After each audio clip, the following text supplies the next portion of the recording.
This video is about subcommunication, just watch it. Yeah. I'm inspired. I'm inspired.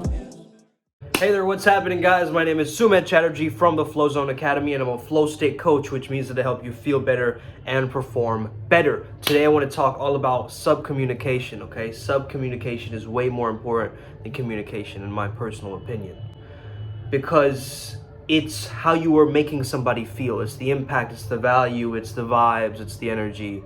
And it's not just the words that you say, okay? It's not the words that you choose, but it's how you deliver the news, okay? It's not what you say, but how you say it. There's another way of saying that, okay? So I wanted to start off by just reading this. I think Neil Strauss posted this on his Twitter a while back. And basically what it says is what someone is really saying when they ghost you. And I think this is amazingly done. So think of this in terms of subcommunication, right? They're ghosting you, but what they're really saying is the language of that silence is saying what someone is really saying when they ghost you, okay? They're saying, "Hi, I'm terrified of feeling uncomfortable, having emotionally mature conversations, and experiencing any emotions from you that are less than positive. But it's really hard to admit. So I just need to avoid the truth altogether, which is simply that I'm just not into this at this point in my life. I have some work to do, and right now my avoidance is more important to me than your feelings. I hope you meet someone who's ready for what you have to offer, because I'm not yet. Best, Ghost. P.S. I'm sorry if I pretend not to notice you in public. Please see the scared child in me." How amazing is this? It's very poetic as well. Of course, it's, a brutally honest assessment. However, we've got to start to understand that when people are saying something, what are they saying underneath? What is the occult? What is the hidden of the communication? That's where you're going to find the gold. It's not in the communication itself, it's how you say it.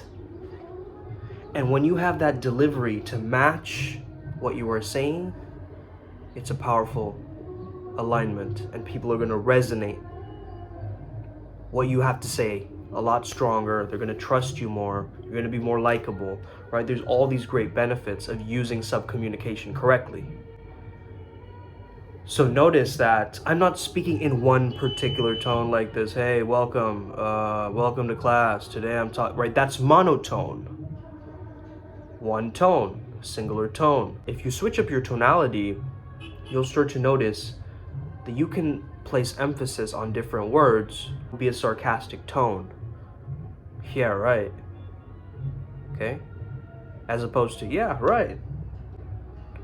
It's the same words, it's said in different ways. It's the energy, it's the intention behind it. So you have to ask yourself, where am I coming from?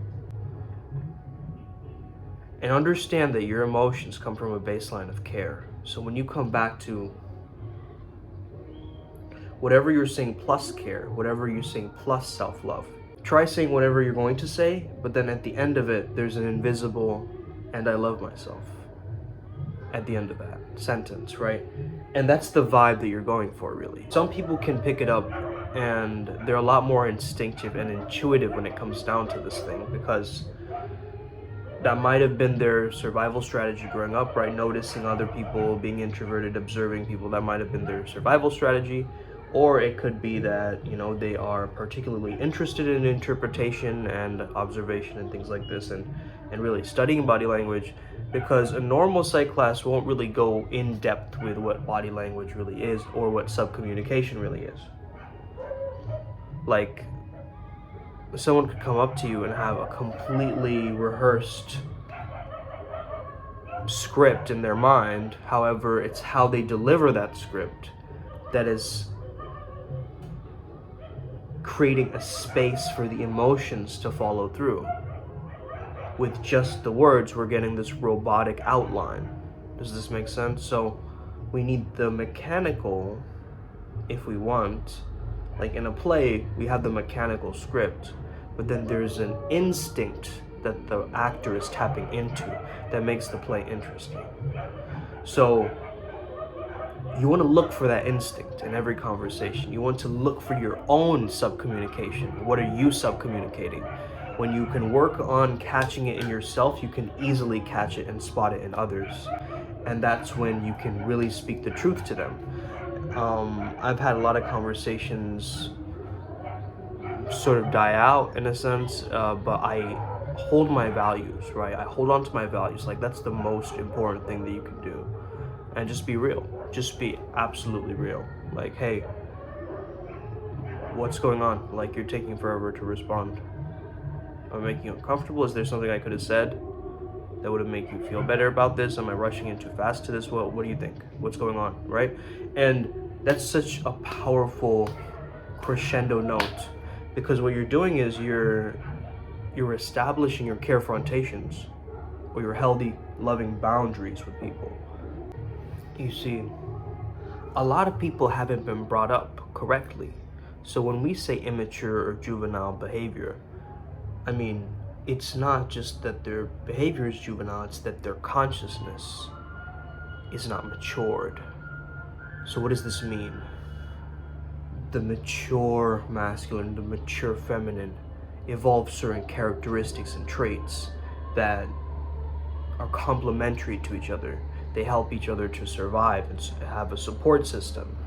However, the wounded masculine and the wounded feminine have the opposite, right? They're the toxic traits. One would say toxic, it's really wounded traits, right? And so when you can understand that when someone is communicating and they're coming from their pain body, meaning that they're hurt, they're reactive about something, and that's coming through in their language. That's one. Number two, subcommunication could be, hey, they really want to share something with someone else. Like, they're really excited about sharing something with someone else. Notice that subcommunication. They'll have a lilting tone. They'll have a more expansive glow about them when they're telling you, right?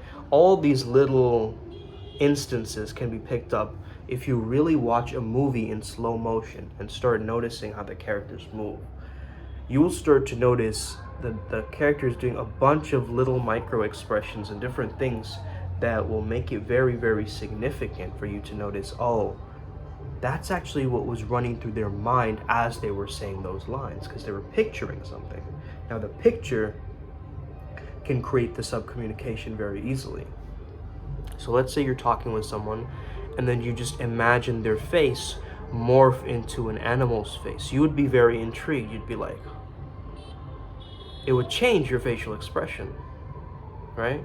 And just with the power of this imagination, you can change your subcommunication and you can understand who you are speaking to in their mind. You might not be speaking to them. You might be talking to a filter of their grandmother that has told them something and it's coming out through their vocal cords, through the words, but then there's this ancestral dialogue, this lineage that is, generationally coming out in that moment. You got to catch these moments, right? This has a lot to do with sincerity, right? So if you feel sincerely that you're angry about something, that's already going to come across. You don't need to enhance your tone to try to get your anger out there. If you're angry about something and you speak it in the most realist way possible, your anger is already supposed to be felt. Now, what we do with emotions is we add an extra layer of an emotion into it. Maybe guilt with confusion, or sadness with wonder, or anger with confusion. And we just clump these two emotions or lots of emotions together with one, and our mind can't differentiate and it starts to overwhelm us. So what we can do is we get to this simplicity of understanding where are you constricting and where are you expanding in your energy. Where are you shrinking and where are you growing? You see, that's when you can try to spot it on a very dualistic level, and it might seem a little bit, this is a bit reductionist, right? It's kind of simple for me, right? I'm a very deep thinker. I don't want to think about catching one emotion and then transferring it to another. That's the easiest way to catch your subcommunications, because once you think from this wave of energy, this excitement, this enthusiasm, this passion, and you follow it with discernment, with guidance, with an understanding, obviously being intelligent, it's like when you do something that is good but also good in the long term. Okay, we do a lot of good things that feel good in the short term, but then they don't feel good in the long term. Okay, so what you want to do is basically start to create something that will expand and build over time. Okay, so I mentioned a lot of things about subcommunication. If you want to ask me more questions about it, I'd be happy to answer it. But mainly, the main thing you want to remember is you want to practice catching what is being said underneath what has been said. When a problem is being introduced, what is the problem underneath that? You want to look a layer deeper into the truth of the matter and not just what is being projected on the surface. And so that's what happens when we subcommunicate, when we go a layer deeper into what is this person really saying. And we notice their little sigh before they say something, and that registers as tension, right? This is how you practice. You slow down a conversation, and then you hear what is happening in slow motion, so you can catch those synchronicities, you can catch those nuances in a social dynamic. So yeah, that's what I gotta say. I hope this was helpful to you today. Have an incredible day. May the flow be with you and stay legendary. Let's get it today. Upward Spiral Gang. Boom.